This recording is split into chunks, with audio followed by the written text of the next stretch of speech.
फिर इस चीज़ में एक टर्निंग पॉइंट आया भैया। मैं जब मास्टर्स कर रही थी तो मास्टर्स में मेरी जो मदर है उनको कैंसर डायग्नोज हुआ और विद इन 1 मंथ उनकी डेथ हो गई। ऑल्दो वो डॉक्टर थी, ट्रीटमेंट में कोई कमी नहीं थी, कुछ भी नहीं था, बट सडनली ये सब हुआ। कभी दिया जलता था हमारे घर में, कभी नहीं जलता था, और कभी पूजा होती थी, कभी नहीं होती थी। तो थोड़ा है ना, मैं दूर होती गई इन सब चीज़ों से। ये आपने क्या किया? मैंने तो आपको बुलाया था और आपने हनुमान दादाजी को भेज दिया।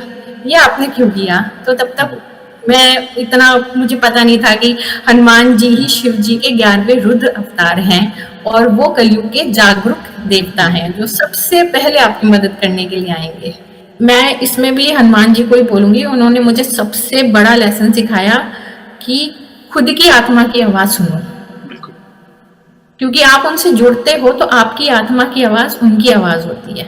एक दिन मैं मेडिटेशन में बैठी हुई थी और मेडिटेशन में जब मैं बैठी हुई थी और प्रभु का ध्यान कर रही थी, उस समय क्या हुआ भैया कि वही तांत्रिक मुझे अपने कुछ फैमिली के लोगों के साथ बैठे हुए दिखाई दिए। और एक ही चीज है, सरल भक्ति से ही प्रभु प्रसन्न होते हैं। कोई आडंबर या कोई तांत्रिक के पास जाकर कोई टोना टोटका करके मतलब जरूरत ही नहीं है। इनफैक्ट वो आपके पतन का मार्ग है देखा जाए तो।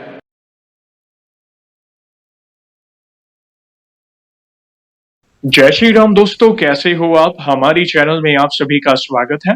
मैं हूं आपका दोस्त Jayesh Vaghela, founder of dharmikstory.com and secret mysteries. दोस्तों, आज मैं फिर से लौटा हूं एक और इंटरेस्टिंग वीडियो कॉल सेशन के साथ। हनुमान जी के भक्त ऑनलाइन है और उत्सुक है अपना अनुभव शेयर करने के लिए।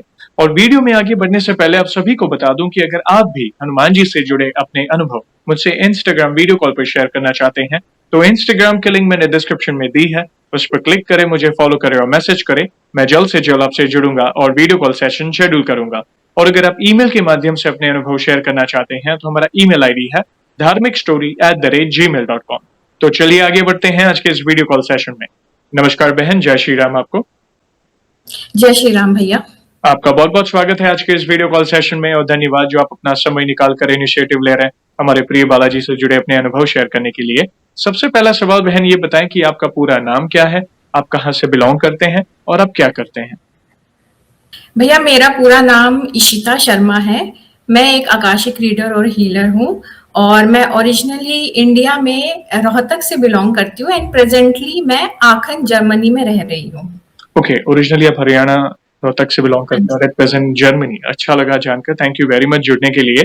और आगे बढ़ने से पहले सभी दर्शकों से कहना चाहूंगा कि अगर आप रेगुलर बेसिस पर हनुमान जी से जुड़े अनुभव देखना चाहते हैं, रेगुलर बेसिस पर उनकी महिमा सुनना चाहते हैं तो हमारी चैनल को अवश्य सब्सक्राइब करें, बेल आइकॉन को अवश्य दबाएं ताकि आने वाले नए नए भक्तों के प्यारे प्यारे अनुभव आप सबसे पहले देख सकें। और बहन, जैसे आपको पता है ये जो सेशन है हमारे प्रिय हनुमान जी से जुड़ा है, तो अगला सवाल उन्हीं से जुड़ा है।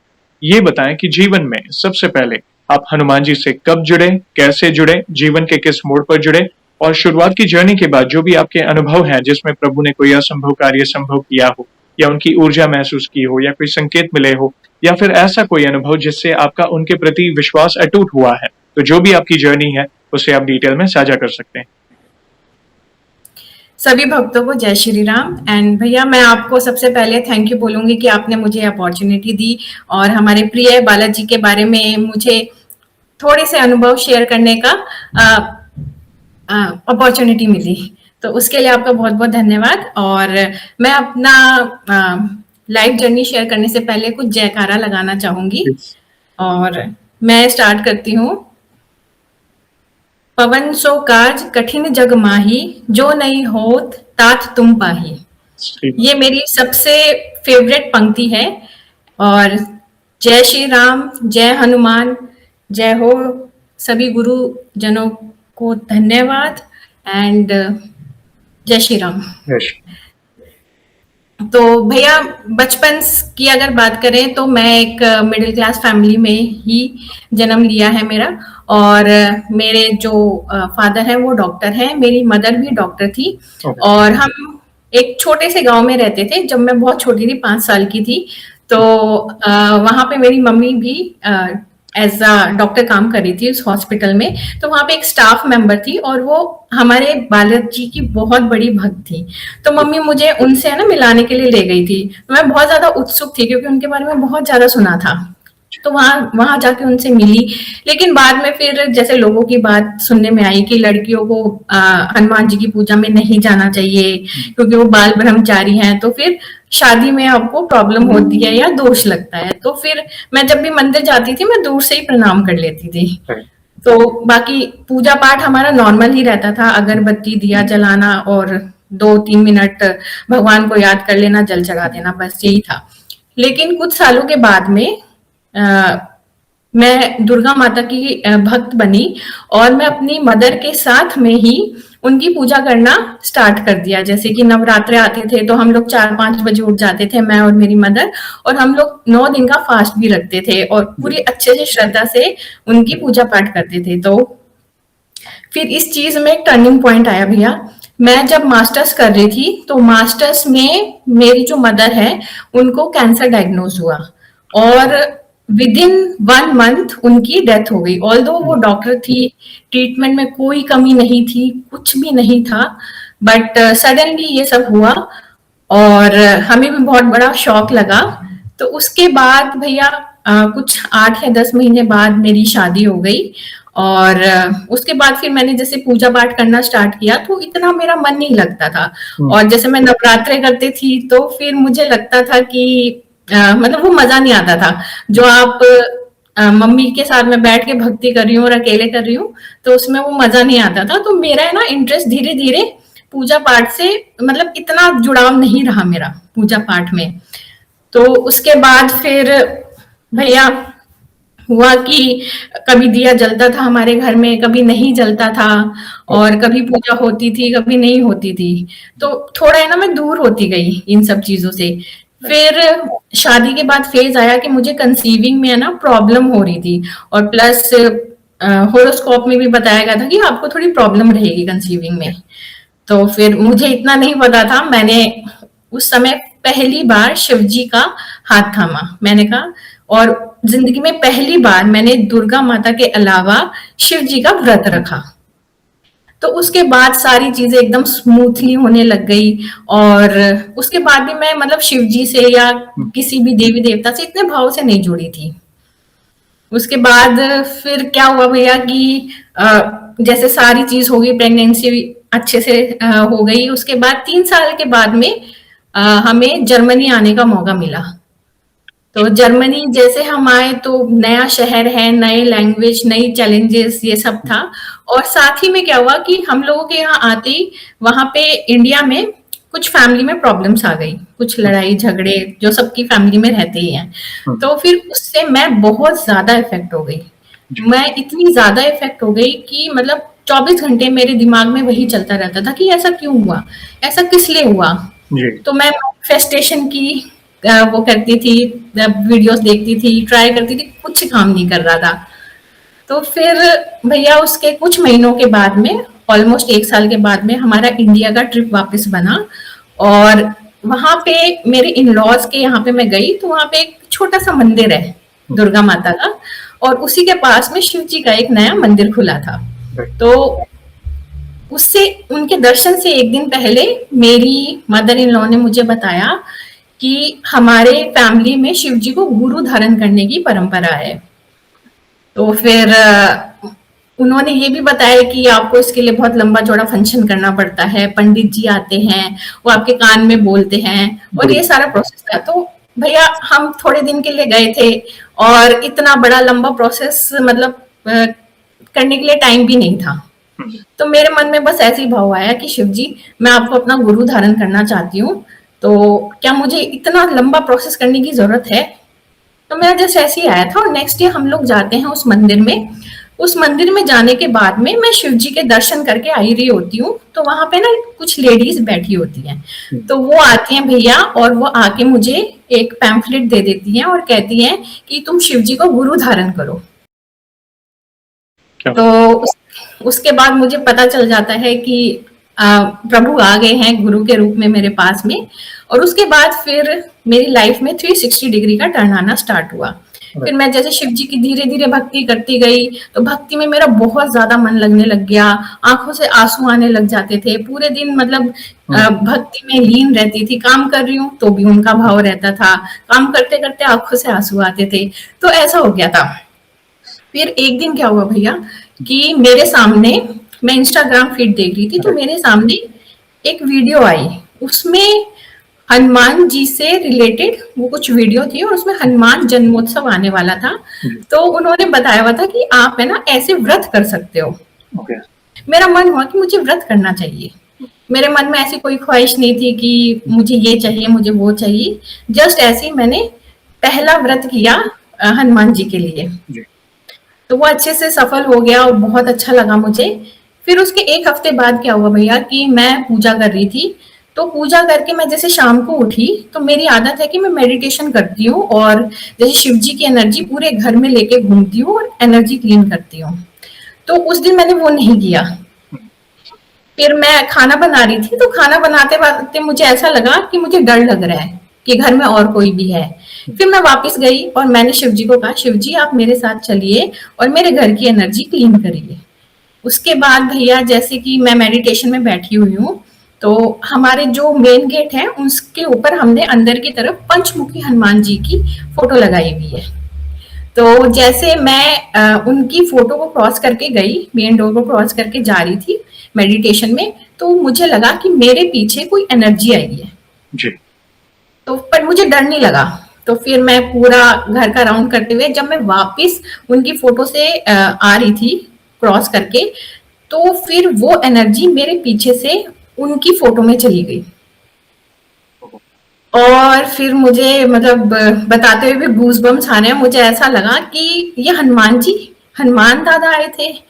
तो पहले तो मैं एकदम वो नाराज हो गई शिव जी से कि शिव जी ये आपने क्या किया? मैंने तो आपको बुलाया था और आपने हनुमान दादा जी को भेज दिया। ये आपने क्यों किया? तो तब तक मैं इतना मुझे पता नहीं था कि हनुमान जी ही शिव जी के 11वें रुद्र अवतार हैं और वो कलयुग के जागरूक देवता हैं जो सबसे पहले आपकी मदद करने के लिए आएंगे। जी। तो बाद में फिर जैसे भक्ति में आगे बढ़ती गई तो इन सब चीजों का अनुभव मुझे होता गया, हनुमान जी के बारे में मुझे पता चलता गया। उसके बाद भैया मेरे सामने फिर आपके चैनल की वीडियोस आने लग गई और जो सबसे पहली वीडियोस मैंने देखी थी वो थी एक मैम की जो कि बीएड कर रहे थे जी। और उन्होंने अपना है ना बड़ा अच्छा एक्सपीरियंस शेयर किया था। उनकी कुछ बातें मुझे बड़ी अच्छी लगी थी, जैसे वो रुद्राक्ष की माला से अपनी एनर्जी टेस्ट करती थी, जी। तो मुझे बड़ा अच्छा लगा। तब तक मेरे पास कोई माला नहीं थी, मैं बस ऐसे ही हाथ पे काउंट करके जाप किया करती थी। तो उससे मुझे लगा कि हाँ मुझे भी माला चाहिए रुद्राक्ष की। उसके बाद भैया उनका एक-एक और अनुभव मुझे बड़ा अच्छा लगा था। उन्होंने बताया था कि वो जहाँ भी जाती हैं, चाहे वो एग्ज़ाम देने जाती हैं, तो वो हनुमान जी की एनर्जी अपने साथ लेके जाती हैं। उनको रिक्वेस्ट करके जाती है कि आप मेरे साथ चलिए और मेरे इस काम में मेरी हेल्प कीजिए। बिल्कुल। तो वो सब देखा मैंने, उसके बाद मुझे मतलब इतना वो नहीं हुआ कि हाँ, भी मुझे अटैच होना चाहिए। एक वीडियो आई मैंने देख ली, मैंने फिर छोड़ दिया। उसके बाद भैया फिर पता नहीं क्या हुआ मेरे मन में आता था कि मैं वीडियो देखूँ आपकी। फिर थोड़ी-थोड़ी वीडियो देखती गई, थोड़े-थोड़े अनुभव सुनती गई। फिर एक फ़ेज़ आया भैया हमारे जीवन में जो थोड़ा डिफ़िकल्ट था हम लोगों के लिए भी, जिसमें मेरे हस्बैंड को कुछ जॉब में प्रॉब्लम आ गई, जो वो करंट जॉब में थे और वो नई अपॉर्चुनिटीज़ ढूँढ रहे थे। तो उस समय ऐसा पीरियड चल रहा था भैया कि थोड़ा डिप्रेशन आया हुआ था मार्केट में और आपको नई जॉब ढूँढने में थोड़ी दिक्कत हो रही थी। और प्लस मेरे हस्बैंड की जो जॉब थी, वो यहाँ से साउथ ऑफ जर्मनी में थी और काफ़ी ट्रैवल की जॉब थी। तो मोस्टली वो ट्रैवल में रहते थे और मुझे सब कुछ यहाँ पे अकेले मैनेज करना पड़ता था, जो मेरे लिए भी बहुत मुश्किल हो रहा था। फिर उसके बाद जैसे वो कहीं पे अप्लाई करते थे, तो वहाँ से कुछ आता ही नहीं था। जैसे 100 एप्लीकेशन आपने दी, तो 100 की 100 रिजेक्टेड आती थी। कहीं से कुछ नहीं आता था। तो फिर मुझे लगा कि मुझे है ना हनुमान जी का ट्राई करना चाहिए। मैंने आपकी वीडियोस में बहुत देखा है कि लोगों की कितनी मैनिफेस्टेशन जल्दी से पूरी होती है। तो मैंने फर्स्ट टाइम में ट्राई करने का सोचा। फिर मेरे मन में आया कि क्या लड़कियां कर सकती हैं? क्या उन्हें कनेक्ट करना चाहिए? तो मुझे आप ही के चैनल से पता चला कि आप हनुमान जी से रिलेशन बना के भाई का, दादा का या फिर पिताश्री। पिता का या गुरु का, तो आप उनसे कनेक्ट कर सकते हो। अरे, और आपके चैनल पे मैंने बहुत सी लड़कियों की जो मैरिड, अनमैरिड है, उन सब के एक्सपीरियंसेस सुने और उससे मुझे प्रेरणा मिली कि मुझे भी करना चाहिए। बिल्कुल। तो फिर वो मैंने पहली बार संकल्प लेके हनुमान जी का, और मैंने ऑलमोस्ट 11 दिन का संकल्प लिया था, और उसमें था कि हाँ भी जो हमें प्रॉब्लम आ रही है वो सॉल्व हो जाए। हुँ, तो 11 दिन का संकल्प मेरा पूरा हो गया, और उसके बाद मुझे लगा कि प्रॉब्लम सोल्व हो जानी चाहिए, हुँ, बट ऐसा कुछ हुआ नहीं। तो मुझे थोड़ा धक्का सा लगा कि ऐसा क्यों हुआ। फिर मैंने अपने हस्बैंड से हुँ, बात की कि आपका क्या चल रहा है, तो हुँ, उन्होंने बताया कि जहाँ से रिजेक्शन आ रहा था, अब वहां से एक दो जॉब से इंटरव्यू का कॉल आ रहा है उनको। तो फिर मुझे बहुत पॉजिटिव लगा कि सिर्फ 11 डे की रेमेडी से इतने पॉजिटिव रिजल्ट्स आए हैं प्रभु के नाम लेके। मतलब बहुत ही, मतलब मेरे बहुत एस्टोनिशिंग था कि ऐसा कैसे हो सकता है। फिर मैंने धीरे धीरे प्रभु प्रभु के नाम के संकल्प लेके छोटे छोटे 7-7 दिन के, हुँ, फिर मैंने उनकी पूजा करनी स्टार्ट कर दी। लेकिन मैं, मेरे मन में भाव ये रहता था कि प्रभु मुझे ये चाहिए, प्रभु मेरी इच्छा पूरी कर दो। तो फिर जैसे धीरे धीरे मैं इसमें आगे बढ़ती गई, तो मुझे आप ही के एक भक्त की वीडियो दिखाई दी। उसमें उन्होंने कहा था कि आप प्रभु से कुछ नहीं मांगिए, आप उनके चरणों पे अर्पित कर दीजिए जो भी आपकी प्रॉब्लम है, और उन्हें बोलिए कि आपको प्रभु जैसे रखना है आप हमें जी, रखिए, हम आपको समर्पित हैं पूरे। तो वो भाव मेरे अंदर खुद ही आया, और जिस दिन वो भाव आया भैया, उस दिन से मतलब लाइफ एकदम चेंज होनी स्टार्ट हो गई। जिस प्रॉब्लम से हम जूझ रहे थे, वो प्रॉब्लम ऑलमोस्ट खत्म हो गई। अराउंड 2 और 3 मंथ्स के बाद में मेरे हस्बैंड के पास में नए ऑफर्स थे जॉब के, जी, जहाँ एक भी ऑफर नहीं मिल रहा था, वहां पे दो दो तीन तीन ऑफर्स थे। बहुत और उसमें भैया फिर यही था कि जैसे हस्बैंड को ऑफर मिला, तो हमारे घर के पास ही में था, ज्यादा दूर नहीं था, लेकिन ये था कि 2 या 3 घंटे का रास्ता था, और वहां से उन्हें रोज अप डाउन करना बहुत मुश्किल था। हुँ, तो उनको वहां पे शिफ्ट होना पड़ रहा था। जी, और प्लस एक और ऑफर था जो कि जिस सिटी में हम रहते हैं जी, उसी सिटी से था, आखन से ही था। जी, तो आखन से था, वो बहुत ज्यादा इंटरेस्टेड थे और हम लोग भी बहुत ज्यादा इंटरेस्टेड थे उस जॉब के लिए। राइट, बट उन्होंने कहा कि हम आपको एकदम लेंगे, और हम आपको अपनी कंपनी में प्लेस देना चाहते हैं, हम बहुत ज्यादा इंटरेस्टेड हैं, और पैकेज वैकेज सब कुछ अच्छा था। लेकिन क्या हुआ भैया कि उनसे हम कम्युनिकेट कर रहे थे तो बात नहीं बन रही थी, उनका कुछ रिप्लाई ही नहीं आ रहा था। जी, और मतलब रिटर्न में होता है, एक आपने वर्बली बोल दिया, एक होता है रिटर्न में। रिटर्न, तो रिटर्न कोई कोई नहीं आ रहा था। इनफैक्ट मेरे हस्बैंड ने उन्हें बहुत कॉल किया, वहां जाके बात करने की कोशिश की, तो जो वहां के लीड थे उनसे बात नहीं हो पा रही थी। जी, तो फिर वही था कि भाई प्रभु जैसी आपकी इच्छा, आप जहां ले जाना चाह रहे हो हम चल देंगे। तो फिर हमें लगा कि ये हमारे, शायद हमारे लिए अपॉर्चुनिटी नहीं है। नहीं, तो फिर हस्बैंड ने कहा कि चलो ठीक है, अब जो हमारे हुँ, प्लेस से 2 या 3 घंटे की दूरी पे है, हम वहीं चलते हैं। राइट, तो फिर उसकी तैयारी करने लग गए, वहां पे जैसे रूम ढूंढना, हुँ, और स्टार्टिंग में एयरबीएनबी बुक करना, तो ये सब प्रोसेस चल रहा था। तो उसके बाद भैया, जैसे कि थर्सडे को उनको जाना है वहां पे हुँ, कंपनी में ज्वाइन करने के लिए, और उन्हें वेनसडे को निकलना था। तो ट्यूसडे को हनुमान जी का दिन होता है, राइट, हम लोग पैकिंग में और बहुत सारी चीजों में बहुत ज्यादा व्यस्त थे, हुँ, तो मुझे बिल्कुल भी टाइम नहीं मिला। अराउंड रात के 10 या 11 बजे मुझे था कि आज मुझे हनुमान जी से कनेक्ट करना ही है, ऐसे कैसे हो सकता है कि ट्यूसडे को मैं ना कनेक्ट करूं। बाकी तो वैसे तो हर दिन हनुमान जी का ही होता है, बिल्कुल, बट स्टिल मुझे था कि आज मुझे कनेक्ट करना है। तो मैं 5 मिनट के लिए वहां पे गई और मैंने उनको बोला, प्रभु आपका बहुत बहुत धन्यवाद, आपने जो कुछ भी अपॉर्चुनिटी दी है, बहुत बहुत धन्यवाद आपका। जी, अब मैं आपको बस यही बोलना चाहती हूँ कि मैं और मेरा बेटा यहीं पे रहेगा, हुँ, क्योंकि मेरा बेटा का स्कूल है और उसको हम मिड सेशन में डिस्टर्ब नहीं कर सकते हैं। वो भी और मेरे हस्बैंड वहां दूसरी जगह जा रहे हैं, तो आप मुझे इतनी क्षमता देना कि मैं अच्छे से सारी चीजें संभाल सकूं और ना मुझे प्रॉब्लम हो ना मेरे पूरे परिवार को प्रॉब्लम हो। बिल्कुल। मैंने बस ऐसे बोल के उनके चरणों पे छोड़ दिया। और नेक्स्ट डे जैसे मेरे हस्बैंड निकले उस डेस्टिनेशन के लिए, तो सुबह के 9 बजे हस्बैंड का जी, कॉल आया एकदम से जी। और उन्होंने बताया कि इशिता, अ, जो कंपनी आखन में है उनका कॉल आया है, वो कह रहे हैं कि आके ज्वाइनिंग लेटर साइन कर दो। ओके, जो सेम तो सिटी में है। यस। हाँ जी, सेम सिटी में। और मतलब ये चीज़ बताते हुए मेरे आज भी गूज़ बम्प्स आ जाते हैं।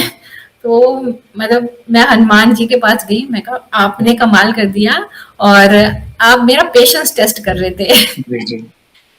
तो होता है। भैया कई बार पेशेंस होता है ना, वो इलास्टिक लास्ट तक स्ट्रेच होता है, वैसे ही पेशेंस लेवल फिर प्रभु चलो दे देते हैं। अच्छा लगा, शुरुआती जर्नी बचपन से ही भक्ति भाव वाला वातावरण रहा है। दुख हुआ आपकी माताजी के बारे में जानकर, प्रभु अपने चरणों में रखें उनको। देवी माँ और भोलेनाथ जी ने ही ऐसा समझिए आपको हनुमान जी की भक्ति के लिए प्रेरणा दी। और आपने खुद कहा, आपने देखा भी कि सुना भी भक्तों के अनुभव में कि हनुमान जी इस कलयुग के सबसे जागृत देव हैं, और वो आपने अपने पहले अनुभव में ही वो चीज एक्सपीरियंस कर ली। जो पहला कदम था वो आपने लिया अपनी भक्ति में, हालांकि कुछ बड़ा नहीं किया था। सरल संकल्प लिया, प्रार्थना की, और उसमें ही आपने रिजल्ट देख लिया कि अरे प्रभु इतने जल्दी प्रसन्न हो जाते हैं। हाँ, पेशेंस टेस्ट हुआ। पेशेंस तो एक माता पिता भी अपनी संतान की टेस्ट करते हैं, क्योंकि इम्पेशेंट हो तो निराशा, गिव अप एटीट्यूड वाला वो सीन हो जाएगा। तो प्रभु लास्ट तक अपने भक्त का पेशेंस टेस्ट करते हैं और फिर जो सोचा है उसकी कल्पना से भी परे हुए देते हैं। ये अद्भुत अनुभव था कि पहला कदम आपने लिया और उसी में ही आपने इतना कुछ अनुभव कर लिया। जैसे आपके जीवन की जर्नी चल रही थी, जैसे आप देवी माँ की भक्ति कर रहे थे बचपन से ही, आपकी माताजी के द्वारा आपको प्रेरणा मिली थी, और सडनली आपकी माताजी आपको छोड़कर चले गए। तो देखिए, ये कड़वा सत्य है, हर एक को जाना है, नियति को कोई टाल नहीं सकता। उस दौरान भक्ति के कारण आप अपने आप को कैसे संभाल पाए, प्लीज बताएं। भैया उस दौरान मैं एकदम टूट गई थी क्योंकि हमारा परिवार पूरा बिखर गया था और उस समय मैं उनसे दूर हो गई थी कि मतलब मेरे मन में था कि आपने ऐसा कर दिया, क्यों किया? मेरे मन में बस ये था कि क्यों किया ऐसा? क्योंकि मुझे जानना था। तो फिर भैया उस समय तो पूजा पाठ कम होता था, लेकिन जब मैं हनुमान जी से जुड़ी, जब मैं भोलेनाथ जी से जुड़ी, तो उन्होंने वापस मुझे देवी माता से आज जोड़ दिया है। तो वो बहुत डिफिकल्ट फेज था, बट ठीक है, डिफिकल्ट फेज से ही हम भक्ति की तरफ जाते हैं। जितना मेरा अनुभव है, जितनी मेरी लाइफ का अनुभव है, मैंने वही देखा है कि जब तक आप पे कठिनाइयां नहीं आएंगी तब तक आप प्रभु के शरण में नहीं जाओगे। और जैसे जैसे भक्ति में आप आगे जाओगे और जब आप सरेंडर कर दोगे ना, तो उसमें इतनी शक्ति है ना, इतनी शक्ति है जो मैंने अपने अनुभव से खुद ही महसूस कर लिया। यस, आपने सच कहा कि ज्यादातर 90% से भी ज्यादा लोग जब दुखी होते हैं तभी ही प्रभु की शरण में जाते हैं, वो हमने देखा है। पहला जो कदम होता है ना, वो स्वार्थ वाला होता है, कुछ ना कुछ मांगते हैं हम, इसलिए प्रभु ये दे दो, ये होगा तो मैं ये करूंगा, ये होगा तो ये करूंगा। तो ये पहला कदम था, फिर भी प्रभु की कृपा देखो आप पर हुई। लेकिन जैसे धीरे धीरे आप भक्ति में आगे बढ़ते गए, अलग अलग स्थितियां आपके जीवन में आई होंगी, भक्ति में विश्वास बढ़ता गया होगा हनुमान जी के प्रति। और कौन से अनुभव हुए, प्लीज बताएं। हाँ जी।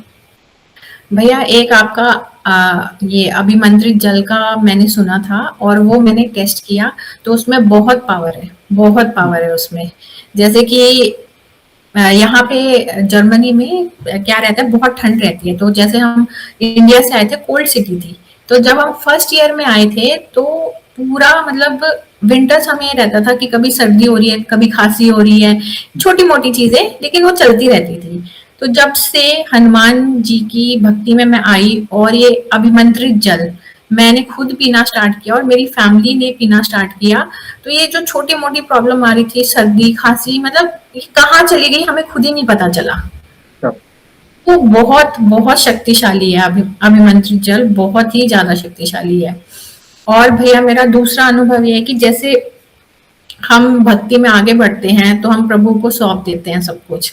और प्रभु ही आज जो मैं बनी हूँ, जो कुछ भी हूँ, मैं उन्हीं की कृपा से ही हूँ। उन्हीं को मैंने बोला था कि प्रभु आप मुझे जहाँ ले जाना चाहते हो आप मुझे लेके चलिए। तो आज जो भी मेरा प्रोफेशन है उन्हीं की कृपा से ही है। और भैया इस प्रोफेशन में प्लस स्पिरिचुअलिटी में ये रहता है कि मुझे मुझे शुरू से था कि मुझे कुछ और भी सीखना है, मुझे कुछ और भी सीखना है, मुझे भक्ति में आगे बढ़ना है। तो फिर वो भी मुझे हनुमान जी ने दिया, लेकिन वहां पे भी उन्होंने मुझे बहुत अच्छा लेसन सिखाया। मैं एक स्पिरिचुअल मास्टर से मिली, मैं नाम नहीं लूंगी। और जैसे प्रभु की भक्ति में मैं आगे बढ़ रही थी तो जो मेरी नॉनवेज की आदत थी वो भी चली गई थी। शुरू में मैं नॉनवेज खा लेती थी और जैसे प्रभु की भक्ति में आगे बढ़ते गए तो एक दिन हुआ कि मुझे अच्छा नहीं लग रहा है, मुझे स्मेल आ रही है इससे। तो उस दिन से मैंने खाना छोड़ दिया। ऑल्दो मेरे परिवार में मेरे हस्बैंड खाते हैं और बच्चा भी मेरा खाता था, बट उसने जब मुझे देखा, पता नहीं वो हनुमान जी की कृपा है कि मुझे लगता था कि पहले लगता था कि मैं नॉनवेज बना रही हूँ तो मैं अपने लिए अलग से खाना क्यों बनाऊं। फिर बाद में जब मेरे बच्चे ने भी खाना छोड़ दिया नॉनवेज तो फिर मुझे लगता है कि हाँ हस्बैंड के लिए अलग से बन जाता है और मैं अपने लिए अपना सात्विक खाना अलग से बनाती हूँ। तो मतलब नॉनवेज मेरा छूट गया था। लेकिन जब आप स्पिरिचुअलिटी में आगे बढ़े, कुछ स्पिरिचुअल मास्टर्स आपको मिले, तो भैया क्या हुआ, सबका अलग तरीका होता है सिखाने का। तो उनका जो तरीका था और प्लस वो मुझसे बहुत ज्यादा बड़े थे, एज में बहुत अनुभव में बड़े थे। तो एक आपको होता है कि ये मुझसे ज्यादा जानते हैं, ये मुझसे ज्यादा कनेक्टेड हैं, ज्यादा अनुभवी हैं। तो उनसे जुड़ने से पहले मेरे पास नीम करोली बाबा जी का मैसेज आया था यूट्यूब फीड पे। तो उन्होंने बताया था कि किसी भी प्रोसेस में इतना मत खो जाना कि अपनी आत्मा की आवाज तुम सुनना बंद कर दो, उनसे जुड़ने से पहले। तो फिर मुझे था कि पता नहीं ऐसा मैसेज क्यों आया है, कहाँ लेके जा रहे हैं प्रभु, पर ठीक है प्रभु पे विश्वास था तो मैंने छोड़ दिया। फिर धीरे धीरे जैसे आगे बढ़ता गया उनसे काफी कुछ सीखा। लेकिन उसमें क्या हुआ कि उन्होंने कहा कि नॉनवेज आप खा सकते हो भक्ति में। तो फिर मुझे लगा कि आप इतने एक्सपीरियंस हैं और ठीक है बोल रहे हैं तो फिर मैं ट्राई करके देखती हूँ। तो भैया फिर मैंने फिर से स्टार्ट कर दिया खाना। और उसके बाद मैं आपको डिफरेंस बताती हूँ कि जो एक सात्विक भक्ति है, सात्विक खाना खा के भक्ति है, उसकी पावर और उसमें जो शांति मिलती है वो अगर आप तामसिक भोजन करके बैठते हो खाने के लिए वो आपको कभी नहीं मिलेगी। तो वो डिफरेंस मुझे पता चला इसके थ्रू। फिर साथ में उन्होंने जो भी प्रोसेस बताया था मैं वो फॉलो करती थी। तो साथ में जैसे आज नॉनवेज खा लिया, आसन लगा के बैठ गए और उसके बाद माला भी जप कर रहे हैं। तो मतलब मुझे समझ नहीं आ रहा था, मेरी आत्मा कह रही थी कि गलत है गलत है, लेकिन आपको लगता है कि सामने वाला आपसे ज्यादा जानता है, स्पिरिचुअल मास्टर है, तो आप कहीं ना कहीं अपने आप ऊपर संदेह करने लग जाते हो। तो उस समय मेरे साथ ये हुआ था। फिर क्या हुआ भैया कि जैसे इस टाइप सात्विक तामसिक पूजा जैसे करने लग गए नॉनवेज खा के, तो फिर मेरे घर में पोर्टल्स खुलने लग गए। और उस पोर्टल की फोटो मैं आपको जरूर सेंड करूंगी इसमें। और जैसे पोर्टल खुलने लगे तो मैंने उनसे पूछा कि ऐसा ऐसा हो रहा है, और भैया बहुत ज्यादा डिस्टर्ब हो जाते हैं कि ये क्या चीज हो गई है, हम तो भाई सरल भक्ति करने के लिए गए थे और ये क्या होने लग गया। तो फिर मैं जब मेडिटेशन में बैठी तो मुझे वो भाव आया कि मैं नॉनवेज खा के आसन पे बैठी हूँ, दिया जला रही हूँ और माला का जप कर रही हूँ, तो जिसकी वजह से वो पोर्टल खुल रहे हैं। तो उस दिन फिर मेरे अंदर ये भाव आ गया कि नहीं, ये पाथ मेरे लिए नहीं है। तो मैं फिर उस पाथ से अलग हो गई। मैं इसमें भी हनुमान जी को ही बोलूंगी, उन्होंने मुझे सबसे बड़ा लेसन सिखाया कि खुद की आत्मा की आवाज सुनो। बिल्कुल। क्योंकि आप उनसे जुड़ते हो तो आपकी आत्मा की आवाज उनकी आवाज होती है। खुद पे बिलीव करना सीखो। तो उस चीज से मैं एकदम अलग हो गई। उस चीज के लिए मैंने माफी मांगी अपने प्रभु से, और आज मैं नॉनवेज को हाथ भी नहीं लगाती हूँ। और अपनी सात्विक भक्ति और सिंपल भक्ति हनुमान चालीसा का पाठ करती हूँ, श्री राम जी का नाम लेती हूँ, सुंदरकांड करती हूँ, यही करती हूँ भैया मैं। और उसमें मुझे इतनी शांति मिलती है, इतनी शांति मिलती है कि मैं आपको बता नहीं सकती। मतलब किसी आडंबर के पीछे या मतलब किसी समझ चीज के पीछे, किसी कॉम्प्लिकेशन के पीछे आपको भागने की जरूरत ही नहीं है। आप सरल भक्ति करो। बिल्कुल सरल भक्ति ही है और सच्चा भाव जो प्रभु को पसंद है। वो कहते हैं ना, भाव के भूखे है भगवान। तो आप सच्चे हृदय से सरेंडर कर दीजिए और जैसे जैसे आप निकट जाओगे प्रभु के, तो प्रभु आपको वो क्लेंजिंग मोड में डालेंगे, इम्प्योरिटीज आपके अंदर से निकल जाएगी। मगर ये मनुष्य बुद्धि है, बहुत सारी चीजें हैं समाज में जो कहीं ना कहीं मन को भटका देती हैं। तो ऑब्वियसली एक, अगर हम अपनी बुद्धि अगर इस चीज में यूज करें, तो क्या किसी निर्दोष जीव की हत्या करके उसे ग्रहण करना, तो क्या प्रभु प्रसन्न होंगे? क्योंकि सभी उनके अंश हैं। जो जीव चींटी में है वो वही जीव हाथी में है और हम में है, तो हम सभी उनके अंश हैं। तो मगर कहता है ना कि वो बच्चा भटक जाता है, तो माता पिता का क्या कर्तव्य है? वापस उसे ऑन ट्रैक लाते हैं। वो अंदर से, अंदर की जो आवाज है ना, वो आई कि नहीं ये गलत है। आपने खुद ने अनुभव किया कि ये मुझसे गलती हो गई है, कि सात्विक तौर पर शाकाहारी जो प्योर वेजिटेरियन जो हमारी डाइट होती है और हमारी जो पूजा आराधना होती है, उसमें काफी फर्क पड़ता है तामसिक खुराक से। जो एकाग्र मन नहीं रहता उसमें, तामसिक खुराक, आप व्यसन कर रहे हो, नॉनवेज खा रहे हो, व्याभिचार, फॉर एग्जाम्पल जो भी है गलत चीजें हैं।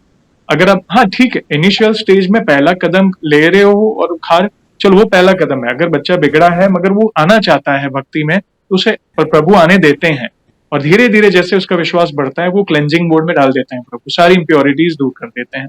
तो आप चिंता ना करें, जैसे आपका नॉनवेज छूटा है, आपके बच्चे का छूटा है, वैसे आपके पतिदेव का भी छूट जाएगा। प्रभु यही हम प्रार्थना करेंगे। प्रभु देखते हैं कि मेरा भक्त प्रयास कर रहा है, तो प्रभु ऐसे लोगों से मिलाएंगे आपको, ऐसे भक्तों से मिलाएंगे जो इस चीज को, आपका विश्वास और बढ़ाएंगे प्रभु के प्रति। गलत, सही और गलत के बीच में वो जो फर्क है वो दिखाएंगे। देखिए, जिसको छोड़ना है वो एक दिन में छोड़ेगा, जिसको नहीं छोड़ना है वो तर्क वितर्क एक्सक्यूज देगा। मगर आप धर्म ग्रंथ पढ़ें, गुरुजनों के सत्संग सुने, पूज्य प्रेमानंद जी महाराज कहें या जो भी हमारे महानुभव है उनके, अगर आप सत्संग सुने तो आपके सारे सवालों के जवाब मिल जाएंगे। और एक ही चीज है, सरल भक्ति से ही प्रभु प्रसन्न होते हैं। कोई आडंबर या कोई तांत्रिक के पास जाकर कोई टोना टोटका करके मतलब जरूरत ही नहीं है। इनफैक्ट वो आपके पतन का मार्ग है देखा जाए तो। सरल भक्ति, अगर आप हनुमान जी की भक्ति करते हो तो वे प्रसन्न होते हैं सिर्फ राम नाम से, देखा जाए तो। हनुमान चालीसा पाठ करें, आप जो भी करें वो तो करना ही है, ठीक है, वो हमारे, क्योंकि वो भी बहुत पावरफुल है। लेकिन सबसे सरल, क्योंकि उनके रोम रोम में श्री राम बसते हैं और वे 24 घंटे 8 पहर दिन और रात सीताराम नाम का जाप करते हैं। तो हमें पता है, अगर समझो कि हमें किसी को अगर प्रसन्न करना है तो उन्हें जो पसंद है वो करें। तो हनुमान जी को पसंद है श्री राम का नाम है, सीताराम नाम है, तो वो क्यों ना करें। तो यही है, यही सरल भक्ति का मैसेज मैं लोगों तक पहुंचाना चाहता हूँ और आपके मुख से ये सुनकर बहुत अच्छा लगा मुझे। एक आध अनुभव और शेयर करना चाहे तो आप कर सकते हैं। हाँ जी भैया, जब मैं हनुमान जी की भक्ति में आई थी तो मेरी यूट्यूब फीड पे खुद ही नीम करोली बाबा जी के मैसेज आने स्टार्ट हो गए थे और उससे ना मैं बहुत ज्यादा रिलेट कर पाती थी। जैसे मैं कोई प्रॉब्लम अपने हनुमान जी को बताती थी तो मेरी फीड में उसी से रिलेटेड आंसर्स आ जाते थे बाबा जी के। तो भैया उन्हीं की वजह से जैसे मेडिटेशन और राम नाम में जैसे जैसे आगे बढ़ते गए, सुंदरकांड में आगे बढ़ते गए, तो भैया एक टाइम ऐसा हुआ कि जैसे मैं आसन पे बैठती थी तो मुझे एक तांत्रिक दिखते थे और मुझे समझ नहीं आ रहा था, एक झलक आती थी उनकी और फिर गायब हो जाती थी। तो 3-4 दिन से हो रहा था, मुझे कुछ नहीं समझ में आ रहा था और मैं ध्यान भी नहीं दे रही थी। मैंने कहा था प्रभु देखो ऐसा हो रहा है, मुझे नहीं समझ में आ रहा है। तो उस दिन, एक दिन मैं मेडिटेशन में बैठी हुई थी और मेडिटेशन में जब मैं बैठी हुई थी और प्रभु का ध्यान कर रही थी, उस समय क्या हुआ भैया कि वही तांत्रिक मुझे अपने कुछ फैमिली के लोगों के साथ बैठे हुए दिखाई दिए। तो वो मेरे लिए मतलब एक झटका था कि मुझे आज भी नहीं समझ में आता कि क्यों ऐसा क्यों करते हैं लोग, ऐसा क्यों करते हैं, इस चीज में क्यों जाते हैं। मतलब इतनी नफरत किसी के प्रति क्यों है आपके आपके जहन में इतनी नफरत नहीं होनी चाहिए, क्योंकि हमारे प्रभु श्री राम को देखिए, उन्होंने जैसे वो मर्यादा पुरुषोत्तम थे और उन्होंने पॉजिटिविटी फैलाई है, हर किसी से प्रेम करना, हर किसी को सम्मान देना। और मतलब मैं इस चीज को समझ ही नहीं पाती हूँ। और भैया फिर उसके बाद और भी जैसे धीरे-धीरे मेडिटेशन में मैं आगे बढ़ती गई, तो और भी चेहरे सामने आते गए कि जो इन सब चीज़ों को यूज़ कर रहे थे, मेरे ऊपर या फिर मेरी फैमिली के ऊपर या फिर मेरे बच्चे के ऊपर। तो उस समय भी सिर्फ एक ही सहारा था और वो है हनुमान जी। उन्हीं से मैंने प्रेयर किया, उन्हीं के मैंने उपाय किए। और जैसे कुछ उपाय आप करने जाते हो, तो जो भी चीज़ है, जो भी वो चीज़ है, वो सामने आ जाती है और आपको करने नहीं देती है। बिल्कुल। उसमें भी फिर मैंने भगवान को ही बोला, उन्हीं को बोला कि मैं ये उपाय आपने जो बताया वो मैं कर नहीं पा रही हूँ, तो आप ही मेरी मदद करो। तो उस उपाय को पूरा करने में भी उन्होंने मदद किया, फिर पूरे घर की एनर्जी क्लीन करने में भी उन्होंने मदद किया। तो मतलब उनका बहुत बड़ा हाथ है, जो ये सब चीजें बहुत कम इफेक्ट करी है, ना के बराबर इफेक्ट कर रही है। कहते हैं ना, तुम रक्षक का होको डरना। जब वे साथ हैं तो हमें चिंता करने की आवश्यकता नहीं है। और वो मूर्ख लोग हैं जो ये सब चक्कर में पड़ते हैं, तांत्रिक हो या किया कराया हो, जेलसी के कारण बुरा करना, वे उनके पतन का मार्ग है। चलो, ये हमारा ही कोई प्रारब्ध होगा जो इस रूपी हमारे सामने आया, इस जन्म का हो या पिछले जन्म का। मगर इस बार तो प्रभु हमारे साथ हैं, वे हमारी रक्षा में हैं, मगर वे अपने कर्म बांध रहे हैं। जो बीज बोओगे वो वापस आएगा। और भक्ति की स्थिति होती है, जैसे जैसे आप भक्ति में आगे बढ़ोगे ना, तो टॉक्सिक लोग दूर होते जाएंगे, असली चेहरे सामने आ जाएंगे। ज्यादा करके रिश्तेदार होते हैं, देखा जाए तो। हाँ, आस पड़ोस मित्र ठीक है, मगर ज्यादातर अपने ही होते हैं, वो जो कहीं ना कहीं ये हर फैमिली का एक ये विषय बन गया है कि भाई किसी की तरक्की से जलना, किसी के लिए ये करना वो कर। अरे भाई, आप मेहनत करो, आगे बढ़ो, प्रभु की भक्ति करें। हम तो यही प्रार्थना करेंगे प्रभु उनको भी सद्बुद्धि दे, ताकि वे अपने बुरे कर्म ना बांधे, यही सद्बुद्धि दे। मगर फिलहाल देखिए, प्रभु आपके साथ है, और जब प्रभु साथ खड़े हैं एक रक्षा कवच बना देते हैं।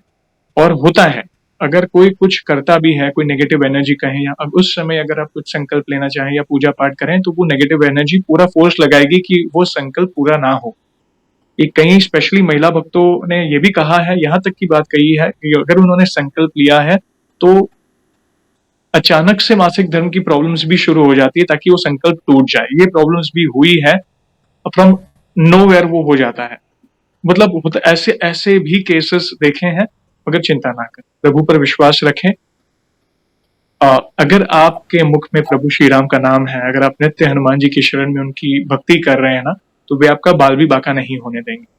नेगेटिव एनर्जी या जिसको जो हाथ पैर मारने हैं मारने दो, कोई दिक्कत नहीं, मगर वे आपका बाल भी बाका नहीं होने देंगे। वे अपने कर्म अवश्य भुगतेंगे, क्योंकि ये कर्म का सिद्धांत है। ये भी अनुभव बहुत ही इंपॉर्टेंट था, आई ओपनिंग है ये कई लोगों के लिए। भक्तों को तो पता है कि प्रभु रक्षा में है, मगर ये उन लोगों के लिए आई ओपनिंग है जो ये बुरा करते हैं अपनों का ही। तो ये भी थैंक यू वेरी मच इतना इंपॉर्टेंट अनुभव शेयर करने के लिए। आगे बढ़ने से पहले एक छोटा सा सवाल पूछना चाहूंगा। जैसे ये कई लोग कहते हैं कि आप पूछा करें, वैसे आपने कुछ चीजें तो कही हैं। जैसे आप गृहस्थ भक्त हैं, आप अपनी जिम्मेदारियां निभा रहे हैं फैमिली के प्रति है, और साथ साथ पैरेलल भक्ति में भी आगे बढ़ रहे हैं। और आपने खुद ने कहा कि आप सरल भक्ति में ज्यादा विश्वास रखते हैं, हालांकि ज्यादा डिटेल में नहीं जाते, सरल राम नाम वगैरह। तो आपकी दिनचर्या में आपकी भक्ति कैसी है, कौन से नित्य पाठ करते हैं? कहीं ना कहीं आपको देखकर, आपको सुनकर किसी को अपने सवाल का जवाब मिले। हाँ जी भैया, मेरी दिनचर्या में यही है कि मुझे हनुमान चालीसा पढ़नी ही पढ़नी है। एक टाइम था जब मैं सिर्फ संकल्प लेके सिर्फ संकल्प भी ऐसा कि आप अपनी ब्लेसिंग्स मुझ पे बनाए रखिए, 7 दिन का संकल्प ले लिया, उसके बाद मैं गैप कर देती थी। पर आज की डेट में ये है कि मुझे हनुमान चालीसा और राम नाम की माला जपनी ही जपनी है। और साथ में शिव जी जो कि मेरे गुरु हैं, जिन्होंने मुझे हनुमान जी से मिलाया है, और उनका पाठ, उनकी उनका जप मैं करती हूँ और साथ में भगवती माता जिससे हनुमान जी ने मुझे फिर से जोड़ दिया है, तो उन सब का मैं करती हूँ और मुझे ऑलमोस्ट रोज 1 से 1.5 घंटा लग ही जाता है पूरे प्रोसेस में। हाँ जी। अच्छा लगा तो जानकर। ऐसा नहीं है कि सुबह ही करना है, शाम को कर सकती हूँ या फिर रात को भी मैं कर सकती हूँ, लेकिन ज़्यादा लेट नहीं करती, जैसे 8 या 9 के बीच में। और लेकिन करती ज़रूर हूँ, हर रोज़ भगवान से ज़रूर जुड़ने यानी की आपकी कोशिश। दिनचर्या में भक्ति है ही, मतलब आप कहीं न कहीं स्किप नहीं कर रहे हैं। अच्छा लगा जानकर। इस सरल भक्ति को मैं भी प्रोत्साहित करता हूँ कि ज़्यादा किसी आडंबर में ना पड़ें। हाँ, शास्त्रादिक उपाय करें, धर्म ग्रंथों को पढ़ें, गुरुजनों की वाणी सुनें जिससे आपका विश्वास बढ़ते जाए। तो जैसे-जैसे आप भक्ति में आगे बढ़ोगे, अलग-अलग स्थितियाँ आएँगी आपकी भक्ति में। पहला पहली स्थिति ये थी कि आप कुछ माँगने जाते हो, फिर धीरे-धीरे आगे बढ़ोगे तो आपको फिर वो माँगने की इच्छा ही नहीं होगी, आपको तो पता ही है कि प्रभु को तो सब पता है। तीसरी जैसे मेडिटेशन, जैसे ध्यान का भी बहुत इम्पोर्टेंट रोल है हमारे सनातन धर्म में। आप ध्यान करते समय मेडिटेशन जो कर रहे हो उसमें भी प्रभु के नाम का स्मरण कर सकते हैं, कोई दिक्कत नहीं है। उसके माध्यम से एक ऐसी स्थिति आई कि आपका जो बुरा कर रहे थे उनके चेहरे सामने आए। ये स्थितियाँ आएँगी आपके जीवन में और अवश्य यही प्रार्थना है कि प्रभु आपकी भक्ति ऐसे ही बढ़ाएँ और ये बढ़ती रहे, यही प्रार्थना है। आगे बढ़ने से पहले एक और सवाल पूछना चाहूँगा, जैसे आज हमने आपके अनुभव सुने, बहुत सुंदर अनुभव आपने शेयर किए। वैसे ही आपने हमारी वीडियोज़ में भी बाकी भक्तों के अनुभव सुने। कुछ चीज़ें तो आपने कही, वैसे आप हमारी वीडियोज़ कब से देख रहे हैं? और बाकी भक्तों के अनुभव देखकर, सुनकर, जानकर आपको क्या प्रेरणा मिली? आप अपने भाव अपने शब्दों में बता सकते हैं। भैया मैं आपकी वीडियो अराउंड 2 साल पहले से देख रही हूँ और आपकी वीडियो से ही मुझे हनुमान जी की भक्ति में जाने की प्रेरणा मिली। अदरवाइज़ मुझे बहुत डर लगता था कि ये लड़कियाँ इनकी भक्ति कर सकती हैं, नहीं कर सकती हैं। तो मैं आपने मतलब इतना बड़ा प्लेटफ़ॉर्म रखा है भक्तों के लिए, भक्त आके अपनी अ, भावना शेयर करते हैं, तो उससे काफ़ी लोगों की हेल्प होती है, काफ़ी लोगों का मार्गदर्शन होता है, उनको सही रास्ता मिलता है, प्रभु से जुड़ने का एक रास्ता मिल जाता है। तो आपको बहुत-बहुत धन्यवाद। कराने और वाले बा प्रभु हैं। हाँ, बिल्कुल, बिल्कुल। और बाकी काफ़ी भक्त हैं जिनके अनुभवों से मुझे बहुत अच्छी प्रेरणा मिली है। एक जो बीएड कर रही थी दीदी उनसे और एक और भक्त थी जो कि सिंगापुर से उन्होंने आपको कॉल किया था जी, और नेपाल में रहते थे। यस। तो उनका भी अनुभव सुन के मुझे बहुत कुछ सीखने को मिला और उनसे भी बहुत प्रेरणा मिली कि आप सरल भक्ति से मतलब क्या नहीं पा सकते हो। सही बात। एक दूसरे के अनुभव देखकर हमें कुछ ना कुछ सीखने मिल रहा है। एक परिवार ही है, राम परिवार, मैं जो हर बार कहता हूँ। कई बार तो ऐसा होता है कि हमारे दिमाग में जो सवाल होता है, अगर हम वीडियो देख रहे हैं तो हमारे ही सवाल का जवाब मिल जाता है कई बार। ये प्रभु करा रहे हैं, एक दूसरे को जोड़ रहे हैं। क्या पता जब आपका अनुभव आए, किसी भक्त को अपने सवाल का जवाब मिले, वे अपनी प्रॉब्लम को आपकी प्रॉब्लम से रिलेट करके जो आपने किया वो करें। तो ये जो हो रहा है प्रभु है, निमित्त तो हम सब हैं, निमित्त बनाया है, कार्य कराने वाले प्रभु हैं। धन्यवाद बहन, थैंक यू वेरी मच। बहुत ही सुंदर अनुभव आपने शेयर किया, ऐसे ही प्यार और सपोर्ट करते रहें। और इन फ्यूचर में भी जब भी आपको और भी नई अनुभूतियां हो तो इस भाई को अवश्य मैसेज करिएगा, मैं फिर से जुड़ना चाहूंगा। और हमें गर्व होता है, इनफैक्ट जैसे चलो आप भले जर्मनी में रह रहे हो मगर आप अपने रूट्स नहीं भूले। हमें अच्छा लगता है कि हमारा ही कोई सनातन भाई बहन बाहर से जुड़ रहा है और प्रभु की महिमा का बखान वहां पर बैठ के कर रहा है। धन्यवाद उसके लिए। और जाने से पहले थैंक एक आखिरी सवाल, वैसे तो देखिए हमारे पास इतना सामर्थ्य तो नहीं है मगर फिर भी वन लाइन में हमारे प्रिय हनुमान जी का बखान करना चाहें तो किस तरह करना चाहेंगे? अ, भैया 1 लाइन में तो बखान करना बहुत ही मुश्किल है, लेकिन मेरी जो सबसे फ़ेवरेट पंक्ति है हनुमान चालीसा की, जिसमें मैं बहुत विश्वास करती हूँ, मैं वो उनके जी। लिए बस थोड़ा-सा बोलना चाहूँगी। सब सुख लहे तुम्हारी सरना, तुम रक्षक काहू को डरना। आपन ते समारो आपे तीहू लोक, हाथ काँपे, भूत पिशाच निकट नहीं आवे, महावीर जब नाम सुनावे। जय श्री राम। जय श्री राम। बहुत पावरफुल लाइन्स हैं। जी, हाँ जी, कुछ जी। बोलना चाहती हैं? हाँ जी, और भैया यही पंक्ति मैं जब मेरा बच्चा सो जाता है या फिर जब उसके साथ उसे सुलाने जाती हूँ, तो उसके साथ मैं ये पंक्ति ज़रूर बोलती हूँ सोने से पहले। धन्यवाद। हनुमान चालीसा की हर एक लाइन पावरफुल है देखा जाए तो। और आपने जो लाइन कही उसमें तो सब कुछ आ गया, मतलब सब सुख लहे तुम्हारी शरणा, सारे सुख आपकी शरण में है और जब आप हमारे साथ हैं तो हमें किस बात की चिंता, हमें किसी भी चीज की से किसी से भी डरने की आवश्यकता नहीं है। धन्यवाद बहन, बहुत ही सुंदर और अनमोल शब्दों में आपने उनकी महिमा का गुणगान किया। और सेशन को हम ऐसे ही एंड नहीं करेंगे, आपको तो पता ही है, प्रभु श्री राम के नाम का जयकारा और हनुमान जी के नाम का जयकारा अवश्य लगाएंगे, फिर सेशन को एंड करेंगे। तो आप जुड़िए, जो भी भक्त जहाँ कहीं से इस सेशन को देख रहा है, भारत में है, भारत के बाहर है, चल फिर रहा है, ऑफिस में, किचन में, प्लीज जयकारे में जुड़िए, फिर सेशन को एंड करेंगे। तो बोलिए सियावर रामचंद्र की जय पवन सुत हनुमान की जय बोलो पूज्य नीम करोली बाबा की जय। वंस अगेन बहन, थैंक यू वेरी मच अपने प्यारे प्यारे अनुभव शेयर करने के लिए। जय श्री राम, जय हनुमान, जय बाबा की। जय श्री राम भैया, जय श्री राम, थैंक यू।